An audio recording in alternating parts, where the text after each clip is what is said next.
We're creating a generation who can discuss body parts with the explicitness of a gynecologist or a hooker, but who feel guilty about wanting to have a love relationship. Think about this. You have girls who think it's no big deal in the 7th or 8th grade to go out and give oral sex to other students at their school, but who feel guilty if they want a boy to like them.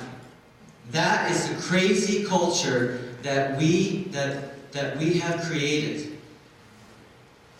Hookup world is the natural consequence of same-sex world.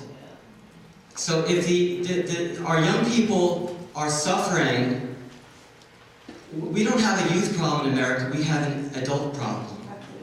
Well, and young people have learned their lessons all too well, because this is what they're being taught in the classroom. Now, I want to give you an example because, you shouldn't believe me. Okay? I like showing people things. This is an activity sheet from a program called Teen Pep.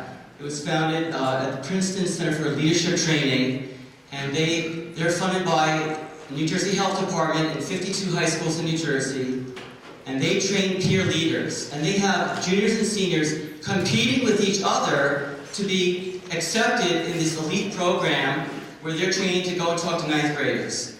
Now, and this Teen Pep handbook, by the way, it informs young people that the typical user effectiveness rate of abstinence is 75%, which I find was quite interesting. And they also guide the young people that before they do this activity, abstinence does not have to mean a lack of sensuality or eroticism. So, in this activity, they say, imagine someone's decided to be abstinent. According to your own definition of abstinence, circle the behaviors that you believe a person can engage in and still be abstinent. And with the focus is on preventing pregnancy and not transmitting a disease. So look at the activities that they suggest: mutual masturbation, cuddling naked, watching porn videos, taking a shower together. Isn't that your favorite abstinence activity that everyone should do? So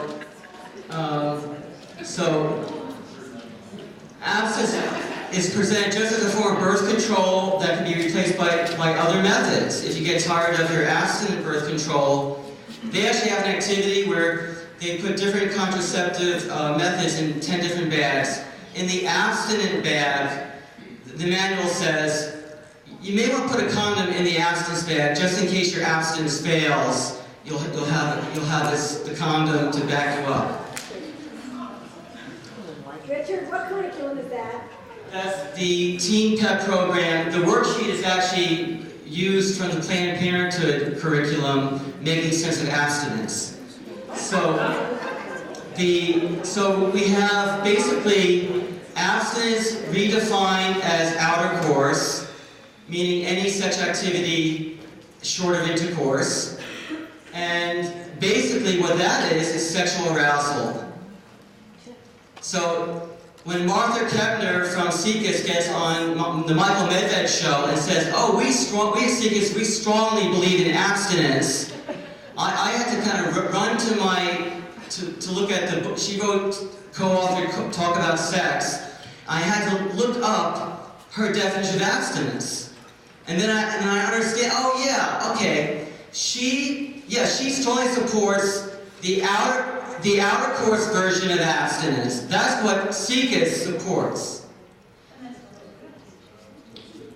There's a survey of 1,000 students at Northern Illinois University. 1/3 of them said that oral genital contact is abstinence.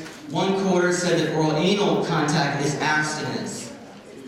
So, and of course, as we saw, we see rising cases of throat cancer caused by more young people engaging in so-called abstinent behavior, i.e., aka oral sex. So there's a lot of deception going on. I think we need to let people know what's going on. This book is not written for religious conservatives. It's written for an average, middle-of-the-road audience. Anybody who who sees even a little bit of this is going to realize there's a small problem here. I have some more information, but I'm going to shut up and ask Mary Ann to come up. Mary Ann?